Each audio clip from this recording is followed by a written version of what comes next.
थंडीच्या दिवसात पेरू खूप छान येतात, तर पेरूपासून ही स्वीट खूप छान लागते, तर ती बनवूया. त्यासाठी मी 2 पेरू घेतले, त्याला गंजात टाकून वाफवून घेतले, पाणी न टाकता 3 शिट्ट्यामध्ये छान शिजून गेलेत. आता त्याला काढून घ्यायचं. गार झाल्यावर असे 4 भाग करायचे, त्याचा बियाचा भाग काढून घ्यायचा आणि जो बाकी बिया व्यतिरिक्त जो भाग होता तो मिक्सरमध्ये छान पेस्ट करून घ्यायचा.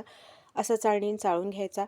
चाळणीने चाळल्यानंतर जो गर मिळतो तो मोजून घ्यायचा. तर 1 वाटी आहे, 1 वाटी गराला 1 वाटी साखर घालायची आहे. तर गॅसच्या वर कढई चढवली आहे, त्यात मी तो गर आणि 1 वाटी साखर घातली आहे, वेलची पावडर घातली आहे, आवडीनुसार फूड कलर घातला आहे, तुम्हाला जो कलर आवडेल तो घाला आणि छान घट्ट येतपर्यंत ठेवून द्यायचं आहे. त्यानंतर एका वाटीत पाणी घ्यायचं आणि थोडंसं जे आपलं जेल आहे पेरूचं ते टाकून ठेवून द्यायचं. थोड्या वेळात चेक करायचं, जर घट्ट झालं की आपल्याला त्याला सेट करायचं आहे. तर छान घट्ट झालं.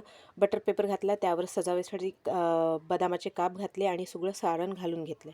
रूम टेम्परेचरवर येऊ द्यायचं. त्यानंतर अर्धा तास मी फ्रीजमध्ये ठेवले आणि त्यानंतर काप करून अशी जेली बनवून घ्यायची.